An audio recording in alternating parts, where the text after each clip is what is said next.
All you YouTubers out there, I gotta make this quick. My Sony Xperia Z1 does not like the heat and will shut down my camera when it gets too hot. As you can see, I pulled the motor out. I gotta show you something that'll blow your mind. See these mounts? On a car, the bolt goes right through that rubber. But this is what's holding your jet ski on. That's a metal disc. See, you can see the steel right there. Little wee bit of rubber on the mount. And that's the only thing that holds that motor in place. So next time you're doing flips and stuff, you might want to remember that there ain't much holding that. Anyway, that's out. I've rough cut the back for the piece that's going to stick out. This will be cut farther. I'd rather cut twice and not make a mistake. Get the bulk out of the way. This here, water. Don't know how it's getting in that crack, but it's full of water. I cut the bow out of my boat again, rough cut. It's all going to be cut down to about here going around, but I need to get in. Took all that stuff around the edges, the last of the stringer. There was rolls of cardboard wrapped in styrofoam, like you see a chunk in there where they're feeding the wires, but they gave the support. I'll put it all back in. I got the motor marked out. This little cross sections here's the distances for the motor. A little key right there. From the end of the intake, where I cut it off, you've seen, the front of the jet ski part will stop here. Had I put it to the transit wall of the jet ski, it would have been way up here. I don't know if you can see, but it doesn't leave a whole lot of room to sit. My motor is a little taller than I thought, but again, I want to cut that out and put a flat deck across. My swim deck will be on the back to cover the spout that sticks out here. We got all that wood out. So happy to see this back in. But I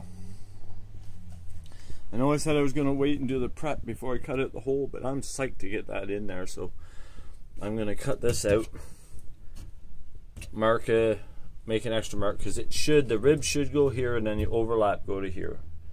So the rib to here on the jet ski, and then the overlap in the boat to here. But I'll double check things, triple check things. I'm going to cut all that out, make my hole, slide my jet ski in, make sure she fits, pull it back out, and then prep the hell out of this boat. I'll probably finish the cut around this edge just to make it look nice. I know I said I was going to take the top off, but I've been able to do the majority of it without. And I mean, you pop this top, the sides buckle, my floor changes. So I'd rather get everything measured and cut, or I know where the floor is supposed to be, because I hear people, they do their floor over and then they try to put the top back on, but because it bowed out, their floor is like an inch bigger than what it should have been, and they can't get the top back on the sides. So I'm not going to let that happen.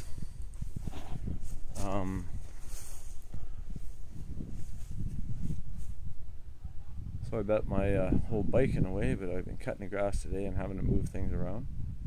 That's a beautiful shot of that nose, eh? Alright. So sorry again if I seem rushed, but again my camera's going to overheat right quickly. And oh, I should show you. Getting the housing off here.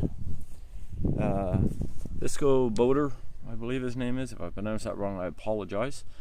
He's got a video, and I'll put the links in the description on how to get this off. Very simple. Piece of 2x4 for a little nudging.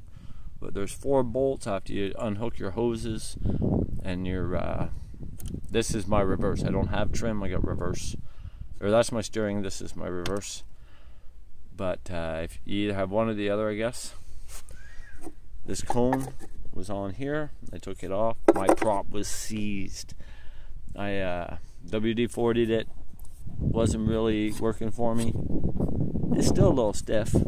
I'll probably change. I gotta change those bearings. That's the ring, the seal, and it's twisted. It was just sitting in there, no grease in that bearing at all. It's a wonder it didn't burn out. I'll bring in the garage here for a sec. See my mess. There's the motor. My Uncle Dave, thank you very much to him, lent me his chain hoist, put it up on that hook, backed it in, lifted it off. Piece of cake. there's my end spout. I put the bolts in here now. But yeah, 4 bolts, a clip, and then for the steering. Undid it, wedged it with the 2x4, popped it off, shoved the 2x4 back in, give that a little nudge, pop that off, pull the whole thing right out. You have to get rid of that before you can pull the motor. There's no way around it. Okay, nothing frees up. I got my plates off. This one here, it's a little hard to see, but there's a crack here. It's actually broke. There's a crack there. But they're fitting back in place. I think that's cast. I don't know if I can touch a weld on that or not, but there's a skid plate. Been beached a few times. Rough, rough, rough. The prop's got some dings. For now, it's gonna have to do. I'll get a new one when I can afford it. I'm not one of these guys that can just go out and buy what I want. All right, I'm on a budget. Everything's bit by bit. So when this is all ready to go in, if I don't have the fiberglass, then we'll sand down and prep everything that has to be glassed. No wasting time that way. And then when I get the fiberglass, it's just quick acetone wipe, and boom, everything starts coming together. But either tonight or tomorrow, I will finish cutting that. I'll cut my boat and check her for size. This is gonna be trimmed off here. I left this so I can get that plate back on. And I'll fiberglass it up to my swim deck. This will actually be trimmed back to about here. That'll be for my transom. And again, the swim deck will cover this. This will butt up to the new transom in the back, so there's no chance of that pulling through, but this will slide through the back. I'll have it notched. You'll see better. Again, that mount there, that just blows my mind. I can't believe it. Now I'm thinking, can a person undo that, drill hole, use a longer bolt, and just come back up through that rubber, maybe with these washers back on top, drill this out. Give it the same height, same gapping. Or just buy another mount. But yeah, I can't believe that. That's just crazy. Everything to hold you in. I might have to do some work to this baby because it's got me worried. A lot of water in that foam. Maybe I'll just split the edge and let her dry out. As you can see, if I trim this, it cracks that. Well, even the fiberglass is rough. I mean, if I cut that back, she cuts into that edge, I can dry it, let the air in, dry her all out. But it's coming along, folks. And the next video I'll show more, so I couldn't show any work at. Here we go, camera's dying. I'll talk to you soon. Have a good day.